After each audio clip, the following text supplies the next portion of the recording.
Hi. നമുക്കിന്ന് Saudi Prometric എക്സാമിനെ കുറിച്ച് നോക്കാം. എന്താണ് സൗദി പ്രൊമെട്രിക് എക്സാം? എത്ര അറ്റംപ്റ്റ് ഉണ്ട് എക്സാമിന്? എത്ര കോസ്റ്റ് ആവും എക്സാമിന്? ഔട്ട് ഓഫ് എത്രയിലാണ് എക്സാം വരുന്നത്? എത്ര മാർക്ക് വേണം പാസ്സാവാനായിട്ട്? എത്ര അവേഴ്സ് ഉണ്ട് എക്സാമിന്? അങ്ങനെയുള്ള കുറച്ച് ഡീറ്റെയിലിംഗ് ആയിട്ടുള്ളൊരു വീഡിയോ ആണ് നമ്മളിന്ന് ചെയ്യാൻ പോകുന്നത്. നിങ്ങൾ ആദ്യമായിട്ടാണ് എൻ്റെ ചാനൽ കാണുന്നതെങ്കിൽ എന്നെ സപ്പോർട്ട് ചെയ്യുക, കൂടെ നിൽക്കുക. അപ്പോൾ ഞാൻ നിങ്ങളുടെ സ്വന്തം KSM വായോ. നമുക്ക് വീഡിയോയിലേക്ക് പോകാം.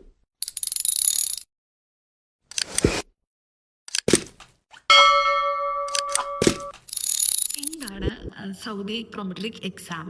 സൗദി പ്രൊമെട്രിക് എക്സാം എന്ന് വെച്ച് കഴിഞ്ഞാൽ സൗദി നഴ്സിംഗ് ലൈസൻസിങ് എക്സാം. അതായത് നഴ്സുമാർ അതിപ്പോൾ BSc ആയിക്കോട്ടെ, GNM ആയിക്കോട്ടെ, MScക്കാരായിക്കോട്ടെ, നമുക്ക് ഈ ഒരു കൺട്രിയിൽ വന്ന് രജിസ്റ്റർഡ് നഴ്സായിട്ട് വർക്ക് ചെയ്യണമെങ്കിൽ ഇവിടെ ഒരു ലൈസൻസ് വേണം. ഈ ഒരു ലൈസൻസ് കിട്ടിയാൽ മാത്രമേ നമുക്ക് ഇവിടുത്തെ ഒരു രജിസ്റ്റർഡ് നഴ്സായിട്ട് വർക്ക് ചെയ്യാൻ പറ്റൂ. അതായത് ആ ഒരു ലൈസൻസ് ആണ്, ആ ലൈസൻസ് കിട്ടാൻ വേണ്ടിയിട്ട് നമ്മൾ എഴുതുന്ന എക്സാമാണ് സൗദി പ്രൊമെട്രിക് എക്സാം എന്ന് പറയുന്നത്.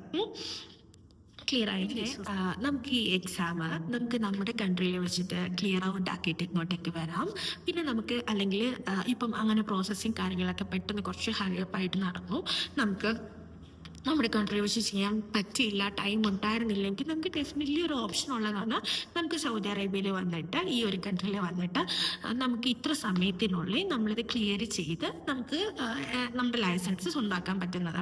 ഇപ്പം നമ്മളിപ്പം അതൊക്കെ ഒരു കിട്ടുന്ന അതിനെക്കുറിച്ച് ഞാൻ ഡീറ്റെയിൽസ് ആയിട്ട് പറയുകയാണെങ്കിൽ, എൻ്റെ കാര്യത്തിലാണെങ്കിൽ ഞാനും സൗദിയിൽ വന്നിട്ടാണ് ഞാൻ എക്സാം പാസ്സായതും ഫസ്റ്റ് അറ്റംപ്റ്റ് തന്നെ പാസ്സായതും കിട്ടിയതൊക്കെ. പക്ഷേ അത് കുറച്ച് ഭയങ്കര സ്ട്രെസ്ഫുൾ ആയിട്ടുള്ളൊരു കാര്യമാണ്.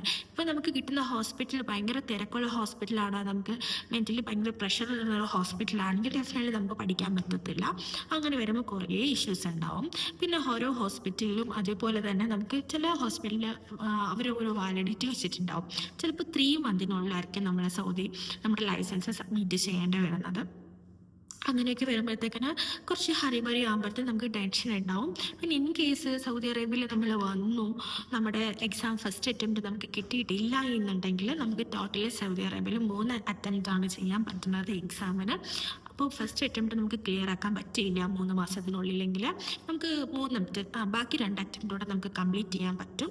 3 അറ്റംപ്റ്റിലും ഏതെങ്കിലും ഒരു അറ്റംപ്റ്റ് നമുക്ക് കിട്ടിയില്ല, നമ്മൾ 3 അറ്റംപ്റ്റിലും ഫെയിലായെന്നുണ്ടെങ്കിൽ നമ്മൾ ഈ കൺട്രിയിൽ നിന്ന് നമ്മൾ റിട്ടേൺ നാട്ടിലേക്ക് പോകേണ്ടി വരും. അങ്ങനൊരു സിറ്റുവേഷൻ വരുന്നത് കൊണ്ട് നമ്മൾ അത്രയും പൈസ മുടക്കി ഏജൻസിക്കൊക്കെ കൊടുത്തിട്ട് ഇങ്ങോട്ട് വരുന്നതാണ്. അപ്പം അങ്ങനെ ഒരു റിസ്ക് എടുത്ത് വരണ്ട എന്നേ ഞാൻ പേഴ്സണലി എല്ലാവരുടെ അടുത്തും പറയത്തുള്ളൂ. നമുക്കത് നാട്ടിൽ നിന്ന് ക്ലിയർ ചെയ്തിട്ട് വരുന്നതായിരിക്കും ഏറ്റവും നല്ല കാര്യം എന്നാണ് എനിക്ക് തോന്നിയിട്ടുള്ളത്. കാരണം നമ്മളിവിടെ വന്ന് 3 അറ്റംപ്റ്റ് നമുക്ക് ക്ലിയർ ആയില്ല, 3 അറ്റംപ്റ്റ് നമ്മൾ ഫെയിൽ ആയിട്ടുണ്ടെങ്കിൽ നമ്മൾ തിരിച്ച് എന്തായാലും നമ്മുടെ നാട്ടിലേക്ക് എക്സിറ്റ് അടിച്ച് പോകണം. പിന്നെ നമുക്ക് സൗദി അറേബ്യ എന്ന് പറഞ്ഞൊരു കൺട്രിയിലോട്ട് വരാൻ പറ്റില്ല. നമ്മൾ പിന്നെ വേറൊരു കൺട്രിയിലേക്ക് ഡെഫിനറ്റ്ലി നമ്മൾ വേറൊരു കൺട്രിയിലേക്ക് നോക്കേണ്ടി വരും. നമ്മൾ സൗദി പ്രൊമെട്രിക് എക്സാം എഴുതണമെങ്കിൽ അതിന് കുറച്ച് പ്രോസസ്സിങ് കാര്യങ്ങളൊക്കെ ഉണ്ട്. ഫസ്റ്റ് അതിനകത്ത് നമുക്കൊരു ഡേറ്റ ഫ്ലോ വേണം, അതിൻ്റെ വെരിഫിക്കേഷനും കാര്യങ്ങളൊക്കെ ഇവിടെയും വരുന്നുണ്ട്. അപ്പോൾ ഞാൻ ഡേറ്റ ഫ്ലോനെ കുറിച്ചുള്ള ഡീറ്റെയിൽ ആയിട്ടുള്ള വീഡിയോ ചെയ്തിട്ടുണ്ട്. അപ്പോൾ നിങ്ങളിൽ ആരെങ്കിലും ആ ഒരു വീഡിയോ കണ്ടിട്ടില്ലെങ്കിൽ ആ ഒരു വീഡിയോ ഒന്ന് പോയി കണ്ടു നോക്ക്. ഞാൻ അതിൽ താഴെ ഡിസ്ക്രിപ്ഷൻ ബോക്സിൽ ഞാൻ ലിങ്ക് കൊടുത്തിട്ടുണ്ടാവും. അപ്പോൾ പിന്നെ രണ്ടാമത്തെ കാര്യം എന്ന് വെച്ചാൽ നമുക്കൊരു എലിജിബിലിറ്റി നമ്പർ വേണം കേട്ടോ. അപ്പോൾ ഫസ്റ്റ് നമ്മൾ എലിജിബിലിറ്റി നമ്പറാണ് എടുക്കേണ്ടത്. അപ്പോൾ എലിജിബിലിറ്റി നമ്പർ എടുക്കാൻ വേണ്ടിയിട്ട് നമുക്ക് ഏജൻസിക്ക് ഒരു 6000 രൂപ കൊടുക്കേണ്ടി വരും. പിന്നെ അത് കഴിഞ്ഞതിന് ശേഷം നമുക്ക് മൂന്നാമത്തെ സ്റ്റെപ്പ് എന്ന് പറഞ്ഞാൽ ആ എടുത്ത എലിജിബിലിറ്റി നമ്പർ ഉണ്ടല്ലോ, അതിനെ നമ്മൾ ആക്ടിവേറ്റ് ചെയ്യണം. ആ ഒരു നമ്പർ ആക്ടിവേറ്റ് ചെയ്യാനായിട്ട് നമ്മുടെ ഏജൻസിക്ക് BScക്കാർ 20,000 രൂപയും GNMക്കാർ 12,000 രൂപയാണ് കൊടുക്കേണ്ടത്. പിന്നെ ഇതിനകത്തൊരു കാര്യം എന്ന് വെച്ചാൽ, ഞാൻ സൗദിയിൽ വന്നിട്ടാണ് എക്സാം എഴുതിയെന്ന് പറഞ്ഞിരുന്നല്ലോ. അപ്പോൾ ഞാൻ എലിജിബിലിറ്റി നമ്പർ എടുത്തത്, ഞാൻ ആദ്യം പോയി എലിജിബിലിറ്റി നമ്പർ എടുത്തു. അപ്പോൾ എനിക്കൊരു 6000 രൂപയായി. ദെൻ അത് കഴിഞ്ഞതിന് ശേഷം ഞാൻ പോയി എക്സാം എഴുതി. എക്സാം പാസ്സായതിന് ശേഷമാണ് ഞാൻ മറ്റേ ഈ ആക്ടിവേറ്റ് ചെയ്യാനായിട്ട്, അത് നമ്പർ ആക്ടിവേറ്റ് ചെയ്യാനായിട്ട് ഞാൻ അതിന് ശേഷമാണ് കേട്ടോ ചെയ്തത്. അങ്ങനെയും ചെയ്യാം എന്നൊരു ഓപ്ഷൻ ഞാൻ പറഞ്ഞതാണ്. അപ്പോൾ നമ്മളിപ്പോൾ നാട്ടിൽ നമ്മൾ ഏജൻസിനെ കോൺടാക്ട് ചെയ്യുമ്പം അവർ നമ്മുടെ അടുത്ത് ഇപ്പം എലിജിബിലിറ്റി നമ്പറും ഈ കോഡ് ആക്ടിവേഷനും പിന്നെ അവരുടെ ഫീസും എല്ലാം കൂടെ കൂടിയിട്ട് ഒരു 26,000 തൊട്ട് 28,000 രൂപ വരെയാണ് നമ്മുടെ അടുത്ത് അവർ പറയാറ്. ഈ 28,000 അപ്പോൾ ഞാൻ 28,000 എടുക്കുകയാണ്. അപ്പോൾ 28,000 രൂപ ഫോർ BScക്ക് 28,000 രൂപ എന്ന് അവർ പറയുന്നത് അത് ഒരിക്കലും ഒരു എക്സാം ഫീസ് അല്ല. എക്സാം ഫീസ് അല്ലാണ്ട് നമ്മൾ ഒരു എലിജിബിലിറ്റി നമ്പറിൻ്റെയും അത് ആക്ടിവേറ്റ് ചെയ്യുന്നതിൻ്റെ മാത്രം മാത്രമാണ് ഒരു 28,000 എന്ന് പറയുന്നത്. പിന്നെ നമുക്ക് ഈ ഒരു കോഡൊക്കെ എടുത്ത് ആക്ടിവിറ്റി ഒക്കെ ആയി കഴിഞ്ഞതിന് ശേഷം നമ്മൾ അടുത്തതെന്ന് വെച്ചാൽ എക്സാം ആണ്. ഇപ്പം എക്സാം ഫീസ് എന്ന് പറയുമ്പോഴത്തേക്കിനും അത് $260 ആണ് എക്സാം ഫീസ് വരുന്നത്. അപ്പം നമ്മുടെ ഇന്നത്തെ ഒരു കണക്ക് വെച്ചിട്ട് നമ്മുടെ ഇന്ത്യൻ റുപ്പിയായിട്ട് വരുമ്പോൾ 22,000 സംതിങ് രൂപയോളം വരുന്നുണ്ട്. അതാണ് നമ്മുടെ എക്സാം ഫീസ്. അപ്പം ഒരു സൗദി പ്രൊമോട്ടർക്ക് ഒരു എക്സാം എഴുതണമെങ്കിൽ നമ്മുടെ കയ്യിൽ നിന്ന് ഒരു അറൗണ്ട് ഒരു 50,000 രൂപയോളം നമ്മുടെ കയ്യിൽ നിന്ന് ചിലവാകും എക്സാം എഴുതാനായിട്ട്. പിന്നെ നമ്മൾ എക്സാം എഴുതി കഴിഞ്ഞതിന് ശേഷം പിന്നെ നമ്മുടെ റിസൾട്ട് വരുന്നതാണ്.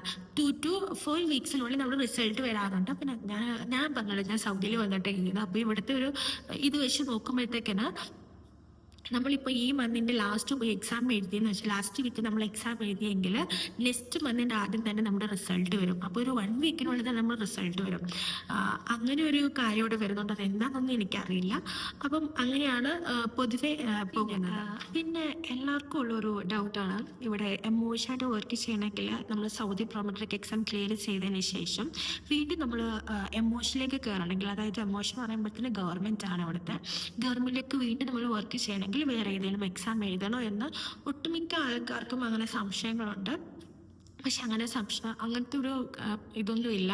നമ്മൾ സൗദി അറേബ്യ എന്ന് പറയുന്ന കൺട്രിയിൽ അതിപ്പോൾ പ്രൈവറ്റിലായിക്കോട്ടെ, ഡിഫൻസിലായിക്കോട്ടെ, ഗവൺമെൻറ്റിലായിക്കോട്ടെ, അതിപ്പോൾ ഏതൊരു ലെവലിൽ നമ്മൾ വർക്ക് ചെയ്യണമെങ്കിലും നമുക്ക് ഒരു എക്സാം മാത്രമേ ഉള്ളൂ. നമ്മുടെ ഈ ലൈസൻസിങ്ങിൻ്റെ എക്സാമാണ്, സൗദി പ്രൊമോട്ടറിക് എക്സാമാണ്.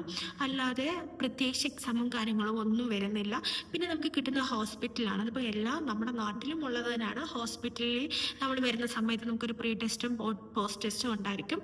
അതിപ്പം ഓൾമോസ്റ്റ് എല്ലാ ഹോസ്പിറ്റലിലുള്ള കാര്യമാണ്. പിന്നെ അത് മാത്രമേ വരുന്നുള്ളൂ. അല്ലാതെ ഇപ്പം ഡിഫൻസിൽ, അതായത് MOD കയറണമെങ്കിൽ നമ്മൾ വേറെ എക്സാം എഴുതണം, അല്ലെങ്കിൽ ഗവൺമെൻറ് കിട്ടണമെങ്കിൽ വേറെ എക്സാം എഴുതണം, അങ്ങനെയൊന്നും ഇല്ല കേട്ടോ. അപ്പോൾ എല്ലായിടത്തും നമ്മൾ സൗദി എന്ന് പറഞ്ഞ ഒരു കൺട്രിയിൽ നഴ്സുമാർക്ക് വർക്ക് ചെയ്യണമെങ്കിൽ സൗദി പ്രൊമോട്ടറിക് എക്സാം എന്ന് പറഞ്ഞ ഒരു ലൈസൻസിങ്ങിൻ്റെ എക്സാം മാത്രമേ ഉള്ളൂ. അല്ലാതെ സെപ്പറേറ്റ് എക്സാമിൻ്റെ കാര്യങ്ങളൊന്നും ഇല്ല. ഒരു സംശയമാണ്, സൗദി പ്രൊമോട്ടറിക് എക്സാം ടോട്ടൽ എത്ര മാർക്ക് വേണം പാസ് ഔട്ട് ആവാനായിട്ട്, അതുപോലെ തന്നെ എത്ര ക്വസ്റ്റ്യൻസ് ഉണ്ടാവും, ഏത് ടൈപ്പ് ക്വസ്റ്റ്യൻസ് ആണ്, നെഗറ്റീവ് മാർക്ക് ഉണ്ടോ, അങ്ങനെ കുറേ സംശയങ്ങളുണ്ട്. നമ്മളിപ്പോൾ അതിനെക്കുറിച്ച് ഡീറ്റെയിൽസ് ആയിട്ട് നോക്കുകയാണെങ്കിൽ സൗദി പ്രൊമോട്ടറിക് എക്സാം ടോട്ടലി 800 മാർക്സിലാണ് വരുന്നത്. ആ 800 മാർക്സിൽ നമുക്ക് 500 മാർക്സ് കിട്ടിയാൽ മാത്രമേ നമ്മൾ പാസ്സാവത്തുള്ളൂ. അതായത് നമ്മൾ 62% മാർക്ക് നമുക്ക് കിട്ടിയിരിക്കണം. 500 എബോവിലോട്ട് പോയി കഴിഞ്ഞാൽ നമ്മൾ പാസ്സാണ്. പിന്നെ 210 ക്വസ്റ്റ്യൻസ് ആണ് നമുക്ക് ടോട്ടലി വരുന്നത്. ആ 210 ക്വസ്റ്റ്യൻസിൽ രണ്ടായിട്ട് ഡിവൈഡ് ചെയ്തിരിക്കുന്നു. പാർട്ട് എ എന്ന് പറയുന്നത് ആദ്യത്തെ 105 ക്വസ്റ്റ്യൻ ആണ് പാർട്ട് എ. ആ ഒരു പാർട്ട് എ നമ്മൾ 2 മണിക്കൂറിനുള്ളിൽ കംപ്ലീറ്റ് ചെയ്യണം. ദെൻ പാർട്ട് ബി എന്ന് പറയുന്നത് അടുത്ത 105 ക്വസ്റ്റ്യനും അത് നമ്മൾ 2 മണിക്കൂറിനുള്ളിൽ കംപ്ലീറ്റ് ചെയ്യണം. അപ്പോൾ ടോട്ടൽ നമ്മുടെ എക്സാമിൻ്റെ ടൈമിംഗ് എന്ന് പറയുന്നത് 4 hours ആണ് വരുന്നത്. ഇനി അത് നമുക്ക് ബ്രേക്കിനെ കുറിച്ച് പറയുകയാണെങ്കിൽ നമ്മളെ ഡിപ്പെൻഡ് ചെയ്തിട്ടാണ് കേട്ടോ. പാർട്ട് എ കഴിയുമ്പോൾ നമുക്ക് ആവശ്യമുണ്ടെങ്കിൽ നമുക്കൊരു ബ്രേക്ക് പോകും. ഒരു 1/2 hour ആണ് ഒരു ബ്രേക്ക് പറയുന്നത്. പക്ഷെ ആ ഒരു 1/2 hour ഒന്നും ബ്രേക്ക് എടുക്കാറില്ല. ഒന്നെങ്കിൽ വാഷ്റൂമിൽ പോകാനോ കുറച്ച് വെള്ളം കുടിക്കാനോ വേണ്ടി മാത്രമേ നമ്മൾ ബ്രേക്ക് എടുക്കാറുള്ളൂ. ദെൻ നമുക്ക് ബാക്ക് ടു കണ്ടിന്യൂ വന്നിട്ട് നമ്മുടെ കണ്ടിന്യൂ ചെയ്യാം, നമ്മുടെ പാർട്ട് ബി കണ്ടിന്യൂ ചെയ്യാം. പിന്നെ നമ്മുടെ സെൻറ്ററിനെ കുറിച്ച് പറയുകയാണെങ്കിൽ നമുക്കൊരു അസിസ്റ്റൻ്റ് ഉണ്ടാവും. നമ്മൾ സിസ്റ്റം വൈസ് ആയിരിക്കും നമുക്ക് ക്വസ്റ്റ്യൻസ് മീൻസ് എക്സാം എഴുതുന്നത്. നമ്മൾ ഫ്രണ്ടിൽ ഉണ്ടാവും എക്സാമിന്. ലെഫ്റ്റ് സൈഡിലാണെന്ന് പറയുമ്പം കാൽക്കുലേറ്റർ ഉണ്ടാവും. സിസ്റ്റത്തിൻ്റെ റൈറ്റ് സൈഡ് ടോപ്പിൽ നമുക്ക് ടൈമിങ് പൊക്കോണ്ടേയിരിക്കും. അവർ നമുക്കൊരു പേനയും നമുക്കൊരു പേപ്പറും തരും. നമുക്കൊരു ബോട്ടിൽ പോലെ അകത്ത് കൊണ്ടുപോകാൻ പറ്റത്തില്ല. പിന്നെ ഞാൻ പറഞ്ഞാലും നമുക്കൊരു അസിസ്റ്റൻ്റ് ഉണ്ടെന്ന് നമ്മളൊന്ന് ഒന്ന് തല തിരിച്ചപ്പോലും അസിസ്റ്റൻ്റ് നമ്മുടെ അടുത്ത് വന്നിട്ട് നമ്മുടെ അടുത്ത് ചോദിക്കും എന്തെങ്കിലും ആവശ്യമുണ്ടോ എന്ന്. അതായത് നമുക്ക് അടുത്തിരിക്കുന്ന ആരുടെ അടുത്ത് പോലും നമുക്കൊന്നും ചോദിക്കാൻ പറ്റില്ല. അപ്പം അതിനകത്ത് ഒരു മാൽ പ്രാക്ടീസും കാര്യങ്ങളും ഒന്നും പറ്റത്തില്ല കേട്ടോ. അവർ തന്നെ നമുക്ക് ആദ്യമേ എല്ലാം ഓപ്പൺ ചെയ്ത് എല്ലാ കാര്യങ്ങളും ചെയ്തിട്ട് നമ്മൾ ഒന്ന് ക്രോസ് ചെക്ക് ചെയ്യണം. നമ്മുടെ കാർഡ് നമ്പറും കാര്യങ്ങളും ഒക്കെ ശരിയാണോ എന്ന് നോക്കാനുണ്ട്. അത് കഴിഞ്ഞ ശേഷം നമുക്ക് പോകാം. പിന്നെ ഇനി ക്വസ്റ്റ്യൻസിനെ കുറിച്ച് പറയുകയാണെങ്കിൽ നമുക്ക് MCQ ടൈപ്പ് ക്വസ്റ്റ്യൻസ് ആണ് വരുന്നത്. നമുക്ക് സ്കിപ്പ് ചെയ്ത് പോകാനായിട്ടൊരു ഓപ്ഷൻ ഉണ്ട്. ഞാൻ പറഞ്ഞ പോലെ ഇപ്പം ഒരു ക്വസ്റ്റ്യൻ ഭയങ്കര ട്രിക്കിങ് ക്വസ്റ്റ്യൻസ് ആണ്, എനിക്കത് മനസ്സിലായിട്ടില്ല എന്നുണ്ടെങ്കിൽ ഞാൻ അതിൽ തന്നെ സ്റ്റേ ചെയ്ത് നിൽക്കുന്നതിനേക്കാളും നല്ലത് അത് സ്കിപ്പ് ചെയ്തിട്ട് നമുക്ക് അടുത്ത ക്വസ്റ്റ്യൻ നോക്കിയിട്ട് പോവാം. ആ നെക്സ്റ്റ് ക്വസ്റ്റ്യനിലേക്ക് പോവുകയാണെങ്കിൽ നമ്മളിപ്പം അവസാനം ഇപ്പം ഒരു 105 ക്വസ്റ്റ്യൻസ് ഞാൻ കംപ്ലീറ്റ് ചെയ്തു. അതിൽ ഞാൻ 5 ക്വസ്റ്റ്യൻസ് ഞാൻ സ്കിപ്പ് ചെയ്തിട്ടുണ്ടെങ്കിൽ നമുക്കൊരു വൈറ്റ് പേപ്പറും ഒരു പേനയും തരില്ലേ, നമുക്ക് അതിനകത്ത് ആ സ്കിപ്പ് ചെയ്തതിൻ്റെ നമ്പർ നമ്പർ നമുക്ക് നോട്ട് ചെയ്ത് വെക്കാം.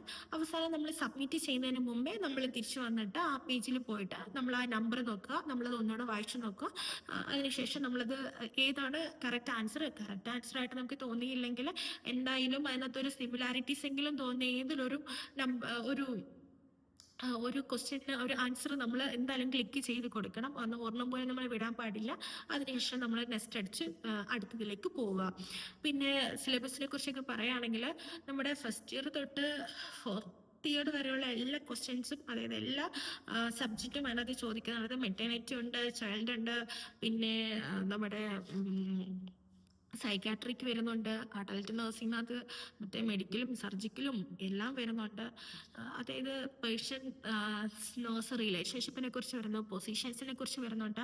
ഫോർ എക്സാമ്പിൾ പൊസിഷനെ കുറിച്ച് പറയുകയാണെങ്കിൽ ഒരു സർജറി പ്രൊസീജിയർ, അതായത് അപ്പൻഡക്ടമി കഴിഞ്ഞൊരു പേഷ്യന്റിനെ നമ്മൾ ഏത് പൊസിഷനായിരിക്കും കൊടുക്കുക, അവിടെ കുറേ ഓപ്ഷൻസും ഉണ്ടാവും.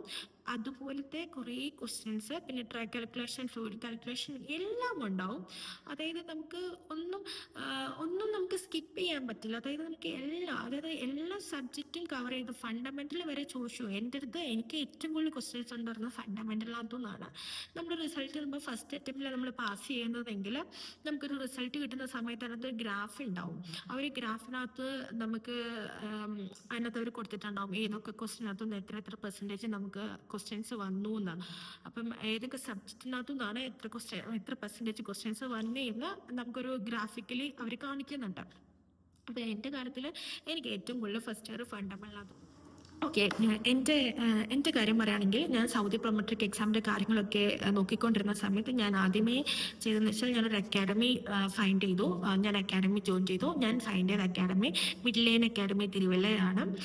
എന്നെ സംബന്ധിച്ചിടത്തോളം അടിപൊളിയായിരുന്നു ക്ലാസ്സസ്. ആവശ്യമുള്ള കാര്യങ്ങൾ മാത്രമേ സാറ് പറഞ്ഞു തന്നിട്ടുള്ളൂ.